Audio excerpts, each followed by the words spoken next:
بسم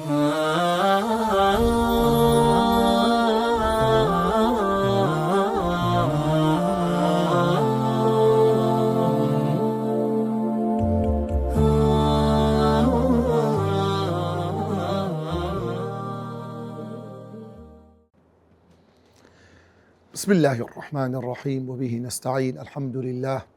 والصلاة والسلام على رسول الله محمد وعلى آله وصحبه أجمعين.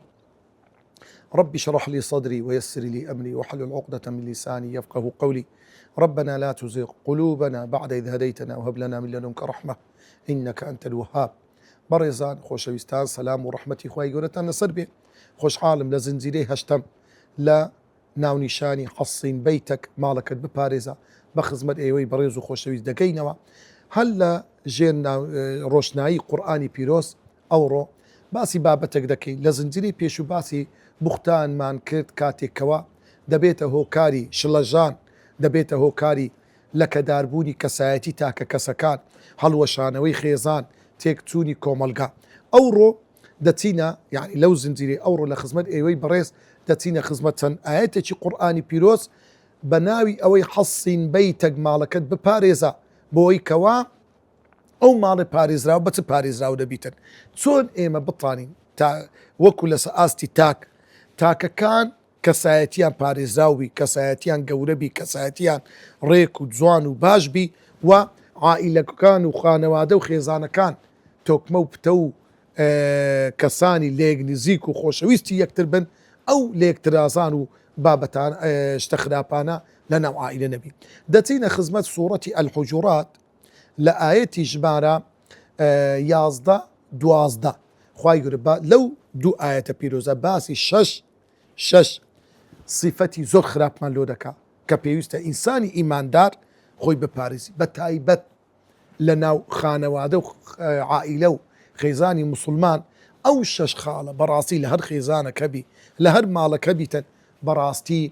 وەکو قومبەلەیەکە لەو ماڵی بتەقتەوە هەمووی پەرتەوازە بکە،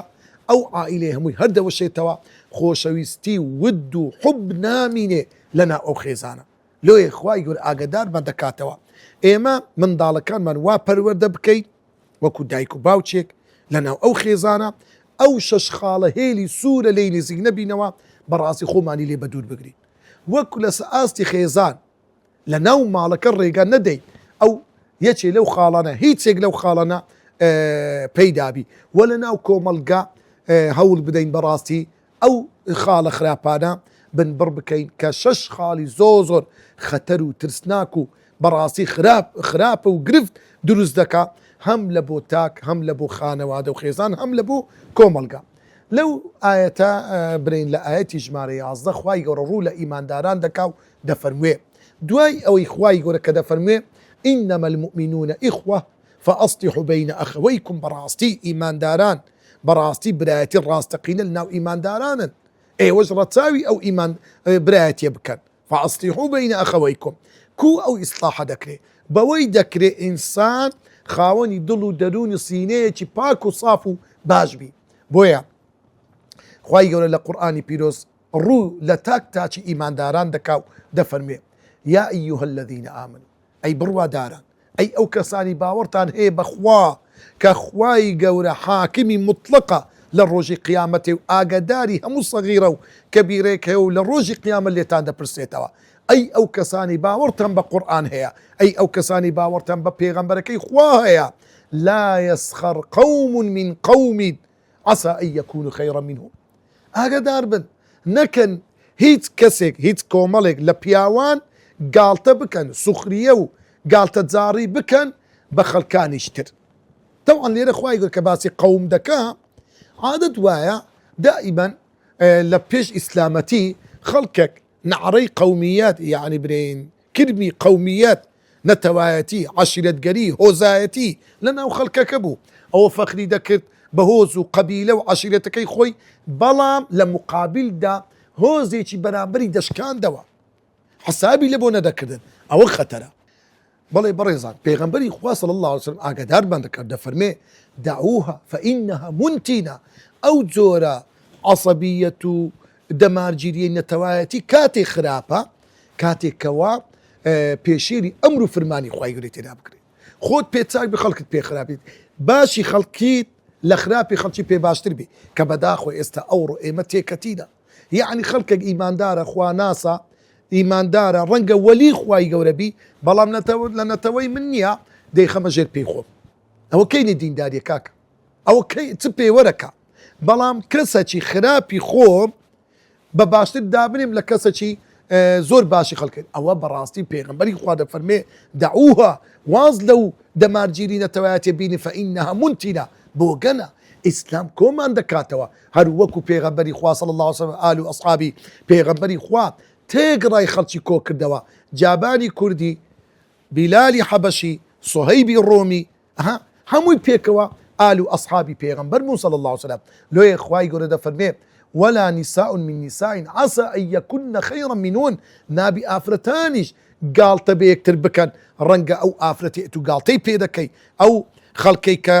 گاڵتەی پێ دەکەی زۆر لە ئێوە باشتر و چاکتر بی لەکن خوا بۆیە بەڕێزان یعنی گەورەی و چاچی لەکن خوای گەورە بەچیە پێوەری شەرعی إن أكرمكم عند الله أتقاكم ڕۆژێکیان عەبدوڵڵای کوڕی مەسعود ڕەزا و ڕەحمەتی خوای لەسەر بێ بەسەر دارەکەت دەکە کۆمەڵێک لە هاوڵانی پێغەمبەر بوون کاتێک بەسەر دارەکەی کەت طبعا برین قاچی بەدەرکەت قاچەکی باریک عەبدوڵڵای کوڕی مەسعود پیاوەکی لاواز سەحابەکان پێی پێکەنین هاتەوە شەی و قاچەی بکە پێغەمبەری خوا صلی الله علیه وسلم بێدەنگ نەبوو هەڵوێستی نوان فەرمی گاڵتە بە قاچی عەبدوڵڵای دەکەن والله فەرمووی قاچی عەبدوڵڵا لەکن خوای قورستر و بەقیمەترە لە چێوی ئوحد گاڵتەی پێ مەکەن لۆیە بەڕێزان بەڕاستی گاڵتەکردن زۆر خەتەرە زانایانی پێشوو هەندە خۆیان دەپاراست ئیمامی قورتوبی دەفەرموێ بە شێوکی ئەو تو خۆیان پاراستیە عەمری کوڕی شوڕەحبیل ڕەحمەتی خوای لێس دەفەرمێ ئەگەر پیاوەک ببینم و شیر دەداتە بزنەک زەلامە دەفەرمێ پێی پێ بکەدم لەوەی دەترسێم خوای گەورە وەچی ویم لێ بکە یعنی زەلامەکە لەسەر شێوەی بزنەکی بێ ڕەنگە نابی گاڵتەی پێ بکەی وخوا ئەوهای خەڵق کردیە یان عەبدوڵڵای کوڕی مەسعود دەفەرموێ البلاء موكل بالقول والله ئەو بەڵا و موسیبەتەی کەوا تووشی ئینسانێک بە سەبەبی ئەو زوبانەیە کە گاڵتە بە خەڵکیکە دەکەی لەو سەخەرت کەلبەن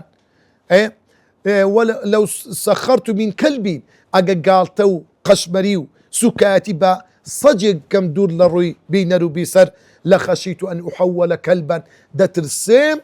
ئەمنیش وەکو ئەو سەگەم لێ بکە خوای گەورە پەنامەم بدە یا ڕەبی هەم بزانە بەو شێوەیە صفەتی دووەم خوای گەورە کە ئاگادارمان دەکاتەوە ولا تەلمیزوو ئەنفوسەکم نەکەن ئێوە عەیب لە یەکتر بگرن ئەنفوسەکم لە خۆتان ئەتوکە عەیب گاڵتە سوکایەتی کەسێک تیر و توان لە کەسێک دەدەی برادەرێکتە برایەکتە خزمەکتە کەسەکە کورە کەسەکە نایناسی وەکو ئەوەی وا تیر و توان لە خۆت بدەیت ئەو کەسانەی تیر و توان لە خەڵکی دەدەن واللهی قیمەتیان دێتە خوارێ خوای گەورە هەڕەشە دەکا وەیل لكل همزة لمزة وەیل هاوار عەزابی زۆر سەختترین سزا لكل همزة لمزة بۆ هەموو ئەو کەسانەی چ بە زوبان چ بە ئیشارە و ئاماژەی دەست بە زوبان بە چاو گاڵتە بە خەڵکی بکە خوای گەورە وەیلی لە بۆ دانایە لۆیە بەڕاستی دەبێ ئینسان زۆر خۆی بپارێزی دەفەرمێ خوای گەورە سبحانه وتعالى ولا تلمزوا أنفسكم إنجا ولا تنابزوا بالألقاب ئەوە صفەتی سێمە خوای گەورە کە نەهیمان لێ دەکا کەلیمەی نەبز لە زمانی عەرەبی واتە بەرزکردەوە یعنی شتێک بە بەرزی کابرا ناوەکی خۆی هەیە ئەو دێ چ دەکاتن ئەو ناوەی لێیلا دەدا ناوە جوانەکەی کە ناوی حەسەنە ناوی محەممەدە ناوی ئەحمەدە ناوی سەردارە ئەو دێ لەقەبەکی زۆر ناشرین دەخاتە سەر ناوە جوانەکەی لۆیە وەلا تەنابەز نەکەن ئێوە ناوتۆرە لە یەکتر بکەنە لەقەب و ناوتۆرەی ناونیشانی یەکتر یعنی مەسەڵەن لۆ نمونە زۆر جاری وایە کابرا ناوی حەسەنە ناوی ئەحمەدە ناوی محەممەدە ناوی سەردارە ناوەکەی ناینن حەسەین دەکاتە حەسۆ محەممەد دەکاتە حەما ئەوە بەڕاستی لەقەبی ناشرینە یان حەب پشتی پێشی باو باپیرانی لەقەبەچی هەبووە بەو لەقەبەی دەیتۆ بەرەی ماری فرانی کورە بابە باپیرە گەورەی وەختی خۆی شتێکی کردیە صفە بوویتە صفەتێک لەسەر هەموو ئەو بنەماڵی مەسەڵەن فرانی بنەماڵەی جێبەتۆزی بنەماڵەی مەسەڵەن جێخواری بنەماڵەی شەروا سوڕای هەموو ئەوانە هەتە بەشا بکە ئەوانە لەقەبن کەسێک ئەو عیبەی هەبووە ئێستا بەسەر هەموو بنەماڵەکە ئەو صفەتە خراپە دانرایە لۆیە بەڕێزان و خۆشەویستان خوای گەورە ئاگادارمان دەکاتەوە لەو صفەتە خراپانە کە نەیکەین ئەوە صفەتی سێم بوو خوای گەورە ئاگاداری کردینەوە ئینجا خوای گەورە دەفەرمێ یا ئەیوهە الەذینە ئامنوا ئەی بڕوادارە لەسەر ئاستی گشتی لەناو خێزان لەناو کۆمەلگا ئاگاداری چەند صفەتیش تر بن ئەویش چییە دەفەرمێ یا ئەیوهە الەذینە ئامنوا اجتەنیبوا كثيرا من الظن إن بعض الظن إثم هيك يشتد صفاتي تسارب لو صفة خراباني كدبي خوماني لي باريزي أويش أوي خوبة درقرتنا من الظن اجتنبوا خوبة دور بقرن كثيرا من الظن هخواي يقولوا دفرمي كدفرمي كثيرا من الظن معناه يعني قليلة كي بكي لا يعني حرتي ظني زور هيا كثيرا زور بي زوري أوشتاني كوا دێتە بەرخەیاڵت و بابەتەکە کە گوماناویە خۆتی لێ پارێزە تێوە مەگرێ قسەی تێدا مەکە لۆ ئینە بەعض الظن ئیثم چونکە هەندێک لەو گومانانە ئیثمون گوناحێکی زۆر زۆر گەورەیە یعنی جاروێ بە گومانێکی تۆ گەورەترین گوناح دروست دەبی گەورەترین تاوان ئەنجام دەدرێ کاتێک کە شتێکت دیتێ بە گومان لە کچێک لە کوڕێک لە ئافرەتەکی ڕەنگە تەلاق دروست بیدەی کۆمەڵێک منداڵ یەتیم دەبی لۆیە زۆر ئاگدار بن ئینسان لەو گومانانە خۆی بپارێزی لۆیە دەفەرمێ ئیمامی قورتوبی دەفەرمێ هەندێک جاروەیە خەیاڵێک بە ناومێشتی ئینسان دادێ ئەو خەیاڵە وا دەکە ئەو ئینسانە جاسوسی دروست بکە بزانە خەیاڵێک بە مێشکت دادێ یعنی گومان لەگەر جاسوسی وەلا تەجەسەسوا صفەتی پێنجەم ئەوەیە خوای گەورە دەفەرمێ نابی ئێوە جاسوسی لە سێکتر بکات جاسوسی ئەنچیە یعنی چاودێریەک پێویست نییە یعنی چاودێریکردنی خەڵکێک بە دوو عەیب و عاری دابگەڕێ لۆیە وەیەتەبەسەڕ وەیەستەمیع بە چاو ئەوها چاو دەجێڕی جێڕادەگرێت لە قسەکان لۆ لتحقق ما وقع له من تلك التهمة لۆی کەوا ئەو شتەی لۆ بە دەرکەویتن لۆیە ئینسان دەبی خۆی بپارێزتن یەکەم لە گومانی چونکە گومانی خراپ دەبتە سەبەبی ئەوەی ئەو ئینسانە جاسوسی بکە لۆیە بەڕێزان یەک لەو خاڵانێک کە زۆر میمە کە ئەمە دەرێن حەسین بەیتەک ژن و پیا و نابێ بە گومان لەگە یەکتر بژی نابێ ژن گومانی لە پیاوی بی نابێ پیا و گومانی لە ژنەکەی بی ئەگەر نەژیان دەبتە جەهەنەم زۆر زەحمەت دەبی ئینجا خوای گەورە دەفەرموێ ولا يغتب بعضكم بعضا نابێ هەندێکتان لە پاژملا یان برێن ڕاستە و خۆ سوکایەتی و بە قسەی ناخۆش و قسەیەک بکەی بەرامبەر بە کەسی بەرامبرت کە پێی ناخۆشە ولا يغتب بعضكم بعضا هەندێکتان غەیبەتی هەندێکتان مەکەن ئەن یەأکل لەحمە طبعا لێرە خوای گەورە کە دەفەرمێ غیبەت چییە پێغەمبەری خوا فەرمووی ئەتەدرونە مە الغیبە ئەرێ دەزانن ئێوە غەیبەت چییە قالوا الله ورسوله أعلم صحابة كان وكو أو بري أدب نواندن برامر ببيغمبري خوا وتيان خوا وبيغمبر دزان بيغمبري خوا فرموي الغيبة غيبة أويا ذكرك أخاك بما يكره باسكني برايكتا أو كسي برامبرتا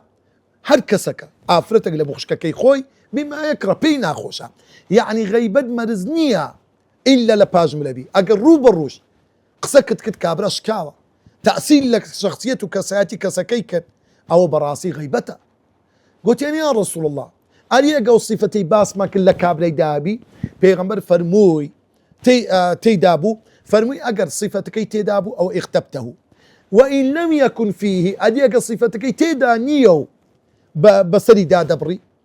أو بيغمبر فرموي فقد بهته أو بختانك بيدكي لو يقورترو خرابترا خواهي قرد فرمي أيحب أحدكم أن يأكل لحم أخيه ميتا أري إيوة بيتان خوشا قوشتي برايكتان بخون بمرديتي لو كاتي لا شي برايكت مردية بکەویە سەری گۆشتەکەی بخۆی تەوان کەس پێی خۆش نییە. ئەبوو قیلابەی ڕەقاشی دەفەرمێ جێم لە ئەبوو عاسم بوو دەیفەرموو ما غتبت أحدا منذ عرفت ما في الغيبة لەوەتی زانیتم غەیبەت ئەوەندە تاوانێکی گەورەیە لەو کاتێەوە غەیبەتم نەکردیە. بۆیە لە ڕۆژی قیامەتێ پێغەمبەری خوا دەفەرمێ لە ئیسرا و میعراج خەڵکەکەم دیت نینۆچیان وەچی ئاسن ئەوەندە زۆر بوو دەموچاوی خۆیان پێدەڕناندەوە گوتم چێنە ئەوانە ئەی جوبریل فەرمی ئەوانەی کەوا دەکەونە باسی عەرز و ناموسی خەڵک و غەیبەتی خەڵک دەکەن. خوای گەورە عاقبەتی هەموو لایەکمان خێر بکە. خوای گەورە ئەوەی وتمان و دەیڵێن بإخلاص لما قبول بك. وصلى الله وسلم على سيدنا محمد وعلى آله وصحبه أجمعين.